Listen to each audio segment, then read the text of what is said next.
everyone, Nicole Cordoves here, and welcome to the second episode of our question and answer review for the newly crowned Miss Universe 2020 candidate.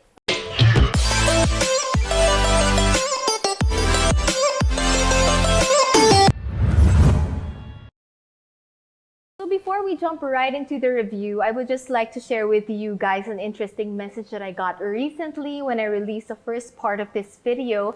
And it's from an aspiring beauty queen who is asking me what it takes to be one. And that is so hard to answer, and I can come up with a long list of things.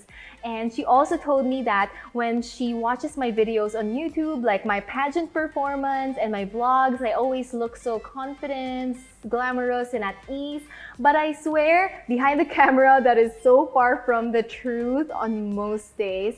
Because when you train for a pageant, it can get really physically exhausting and also draining, and at times really agonizing. In fact, I remember back when I was competing, I would rather stay in bed and miss an event because I was already so tired, and I would wake up with a headache from the sleepless nights, and I would also have backaches, and my heels would also hurt from the long hours of rehearsals, and 5-inch heels, mind you, so you can just imagine how painful that will be the next day. And also, funny story, I remember when my sister queens and I would get our dysmenorrhea in batches, which is not good because then you have a group of miserable girls in pain in one corner during an event.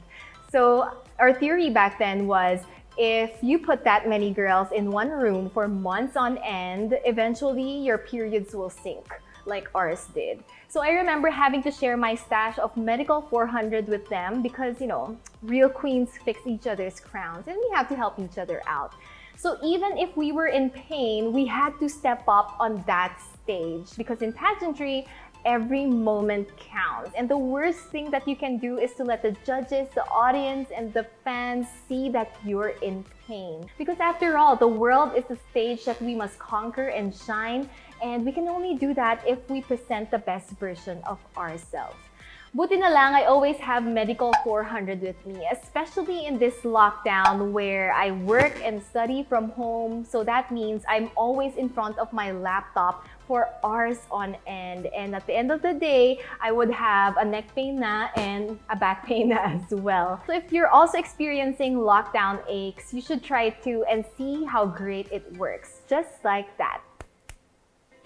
The first Miss Universe 2020 candidate we'll be reviewing today is Miss USA.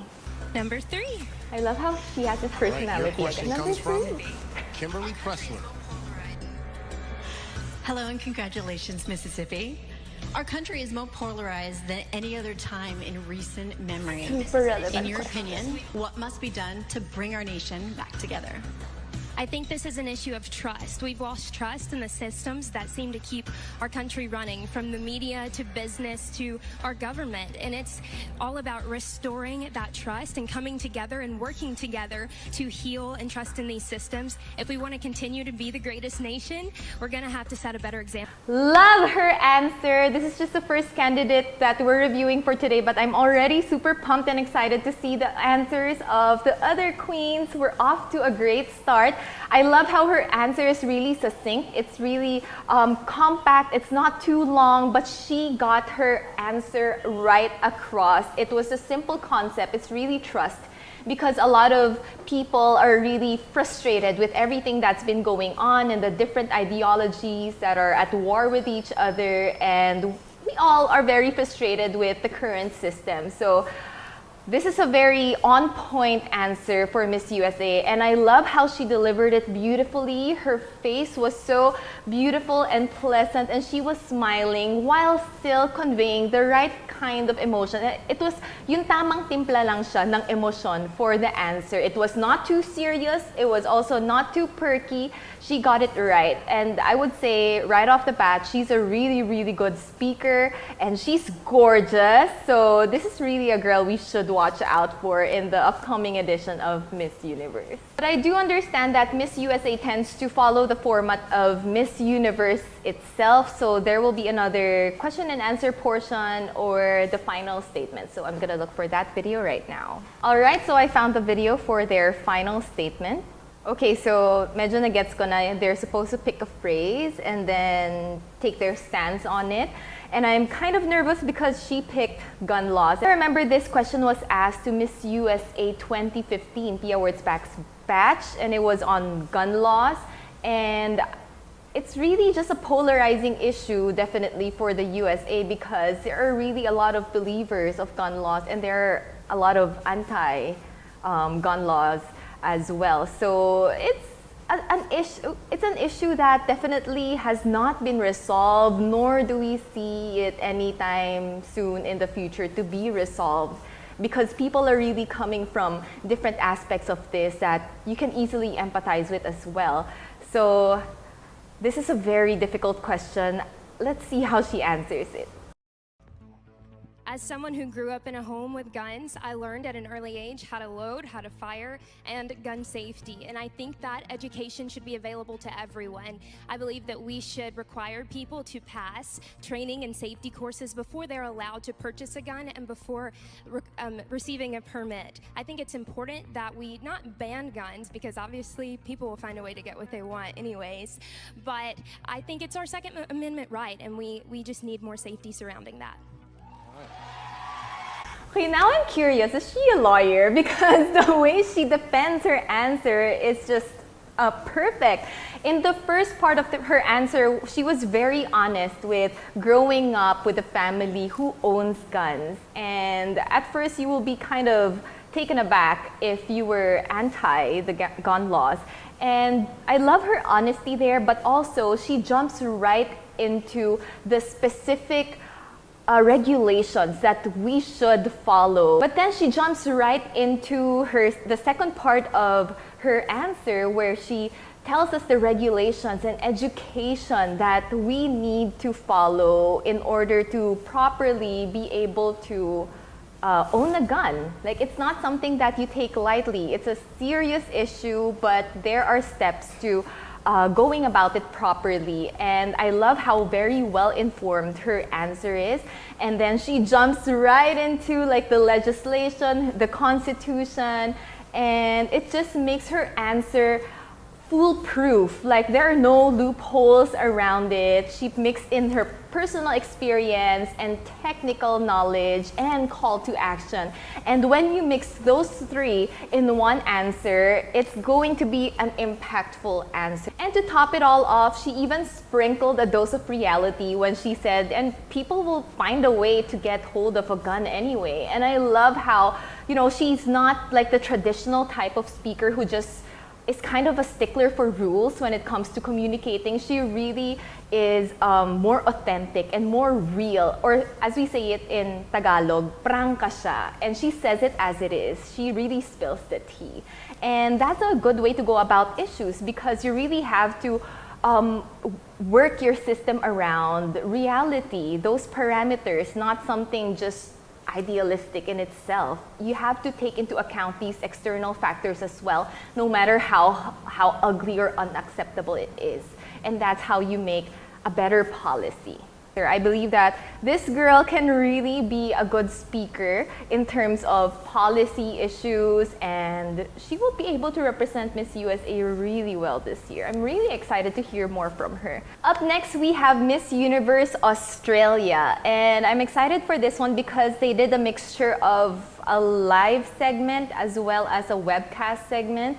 So their Q&A was actually done through an online platform. So let's see how they did it. It was, do you believe Australians should be able to access university education for free? I believe that Australians should be able to access university education for free.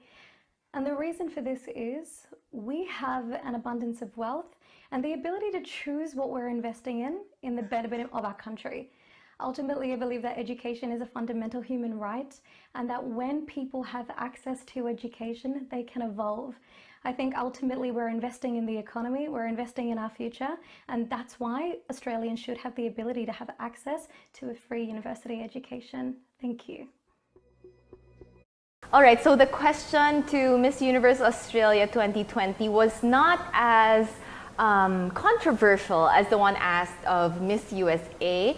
I don't know what the political environment surrounding free education is right now. So since I'm not sure if this is a controversial issue right now in Australia, we can't really say if her answer was a really good one. I feel like it's already a given, like with the adjectives that she used and the terms that she used. Like for example, it's like investing in people, or that will translate eventually to economic growth. You know, these are very, it's nothing new. The challenge also to answering a question that's not too controversial is you kind of have to take that extra effort to make your answer more impactful, especially when it comes to education, where a lot of queens already got to answer this question. We know all the versions of it, so we have to kind of give something new to the table. We have to serve a different dish and spice it up by giving a different angle to this issue, for example. Because I would think, but please do feel free to enlighten me in the comment section below if you're aware of this issue in Australia. I do feel that if you're asked this question in Miss Universe, it's because there's a point of contention around it that needs to be addressed.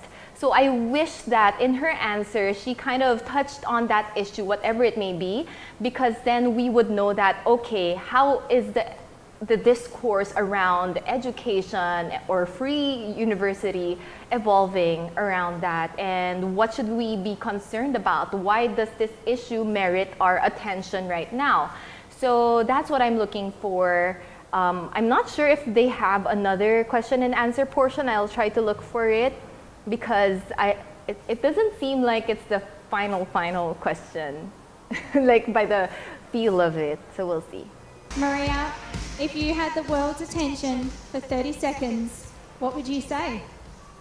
Can I just say that this question was already asked in previous editions of Miss Universe, and I always dreaded this question because it comes with a lot of pressure. Like if the attention was on you for 30 seconds, what is your message to the world, or what would you say? And at that moment, you just black out, you know, because how can you choose among all the issues that need to be talked about right now? How do you prioritize those topics and pick the one that needs to be addressed? So let's see how she goes about this question. Take 3 seconds to be silent. I asked you to do that because I wanted to show you that powerlessness and injustice are not always dressed up in the way that you think. Sometimes it can look exactly like that, your silence. We have spent most of the year in masks, but how many of us have lived our lives behind another kind of mask? A mask of silence for going after our dreams, challenging the norm, or speaking for those who cannot speak for themselves. So I am here to remind you that so long as you have your will and your voice, you have everything you need to turn any experience into power. Because what can look like an abyss of fear can really be the birthplace of opportunity. And the time to show up as a leader in your life is right now. Thank you. Okay, now we know why she was crowned Miss Universe Australia 2020. Kudos to you, girl. That was an amazing answer.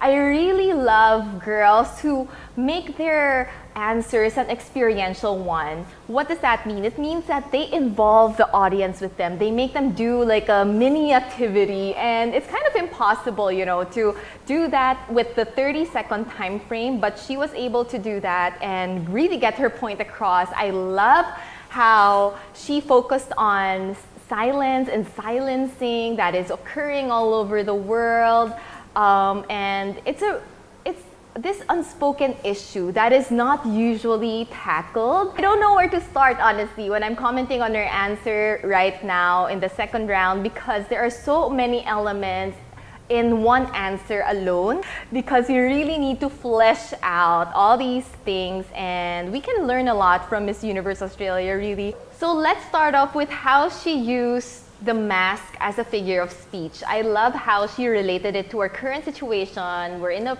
crazy pandemic, crazy time in our history. So she threw that in to make it relevant. I love the imagery. And then she jumps into this transition where she uses that as a personal attack. I feel like she really personalized it when she said that But how much of your life were you really wearing this mask? You know, this mask of silence, this mask of a facade, whatever it may be according to your interpretation. She left that open for you. So that's a part where it's really strategic because you really get to get yourself thinking and relate it to yourself instead of her dictating how you should feel through her answers. So I think that's really smart. And then I love how her call to action involves the audience as well because she makes them realize the power of the audience and how to like get hold of this power and claim this power.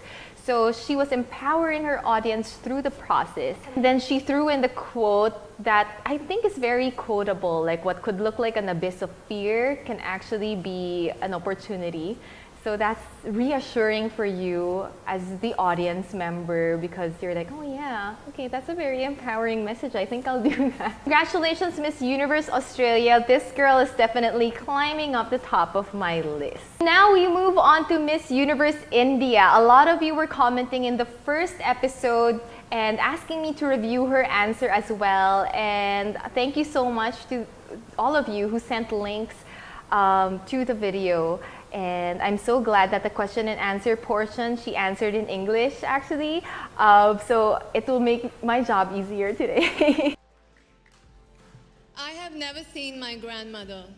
She was a proud farmer, but she lost her life giving birth to my mother at the age of 22, at the same age as I am standing in front of you because she could not afford healthcare. I stand on the stage today to represent her and all the farmers of our country who work hard for our sustenance but cannot afford sustenance. Tonight, when you have your meal, remember that farmer who worked hard so that you could have your daily bread. I'm very grateful for this platform because it helped me reach a lot of people and highlight the fact that we need to give sustainable livelihoods to our farmers and we need to support them because the future of this country lies in their hands. So if I win tonight, I want to use the resources to work on a national level so I can reach this idea to many more people because I believe we can truly change the fate of India one farmer at a time. Thank you. Okay, that was a very powerful story. I wasn't expecting that one. Like, from her hardships to the death of her mother at that age, at the same age that she joined Miss Universe. So it's really like a very strong testimony, and you can just see the reactions of the judges as well as the co-candidates surrounding her. They were also very moved by her story, and I love how she uses her own story to turn it into her advocacy. And you can see that she's really thinking ahead because she was already establishing herself, like if she wins this pageant tonight, she wants to work on her advocacy on a national level. And it's so hard not to crown a girl who has a plan. And I love how she already has a roadmap for her crown, like how she will use her crown to really expand on her advocacy. So let's see how she fares this time in their question and answer portion. But she is off to a good start, definitely. Does religion unite or divide people? क्या धर्म लोगों में एकता जगाता है या मतभेद पैदा करता है? Religion definitely unites people. It has values that bring people together. People believing in the same things come together and stay in harmony. Me coming from Kuwait, when I first came to India, I really loved the fact that all religions stay together in harmony. We celebrate Diwali, Christmas, Eid all together. And what a beautiful scene that is. That we can stay together, respect each other's belief, and be in harmony, and progress with each other forward to the future. Thank you. Okay, so this girl has a lot of personal stories packed with her that she always incorporates in her answers, and that's something I really appreciate. And this is a good tactic actually for you guys who are asking for tips on how to answer question and answer portions. This is a really good strategy because something as divisive, like, let's be honest, religion can be divisive. It can be used in a bad way, especially when it's used in politics. So you can speak for yourself, like your own experience with religion, and that's what she did. At least it's a touching story, and she painted this picture of how everyone in their family can just live in harmony, live together. It doesn't always have to be a source of bickering. So yeah, so I think it's a very simple answer, but it was meaningful nonetheless. Up next, we have Miss Universe Cambodia 2020. And I got a lot of requests from you guys on Instagram to review her answers. So I'm really looking forward to this one. Let's see. Here's your question. There is so much sense of entitlement these days, especially brought about by the digital age. Should you win Miss Universe Cambodia 2020, what for you is the real meaning and purpose of having the crown? This is actually a confusing question. There are questions like these talaga that you encounter in pageantry because there are like two major issues in this question. It's like self-entitlement in the digital age, and then the question itself asks the real purpose of the crown for you. So it's kind of digressing. That's why for a candidate it can be tricky. So it's so much better if there are answers that focus on one major issue because or maybe two issues, but they must be like parallel to each other. It must fall under the same concept because this one is kind of digressing. Yeah, but that's just me. To me, the definition of a Miss Universe Cambodia 2020 is a woman of kindness. She is responsible. She is someone that is relatable. She can relate to the hardest things that we are facing right now, especially during this difficult time of the pandemic of COVID-19. She is ready to take on any challenge. She is the voice to her fellow women. And all these qualities, I believe that I am that woman. Your next Miss Universe Cambodia 2020.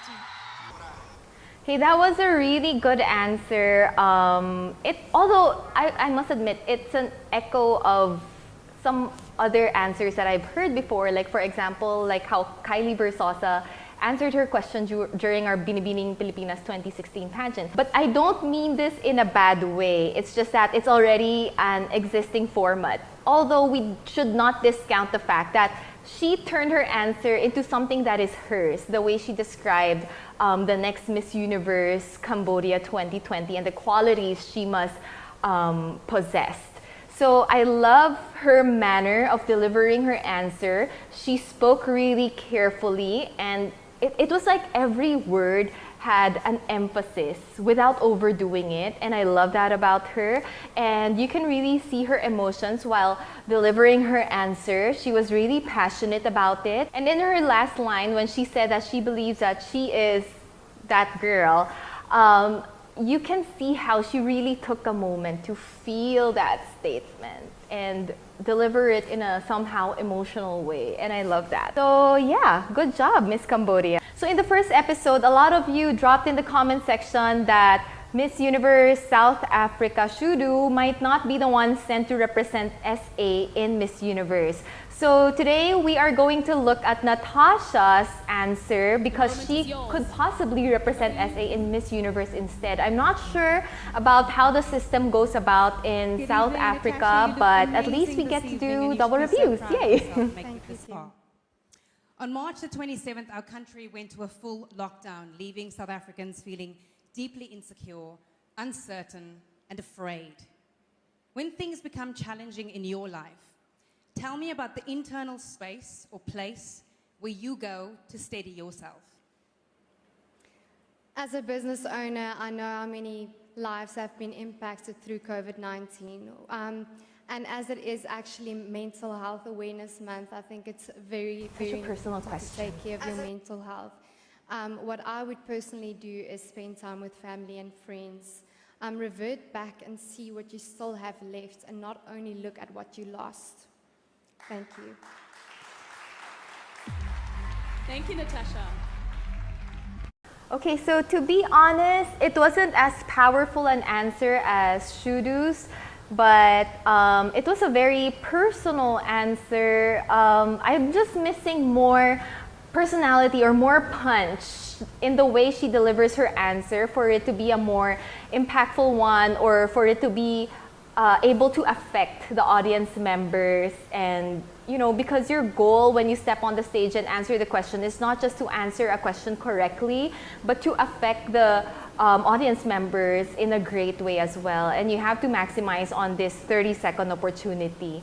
So I feel like it is a missed opportunity for this one, but she has time to train and improve on that aspect regardless. We'll be rooting for you, Natasha. I mean, I've seen your pictures on Instagram and you look gorgeous. So I'm sure that from here on, there's no way but up. So that wraps up our second episode for our question and answer review for our newly crowned Miss Universe 2020 candidates. And as usual, please comment down below if you would want me to review candidates that I missed out in the first 2 episodes. And now it's your turn to answer a Miss Universe question of your own in the comment section down below. What is your crowning moment in life, and what pain did you have to overcome in order to achieve it? I can't wait to read all your answers in the comment section, and I will see you guys in the next episode.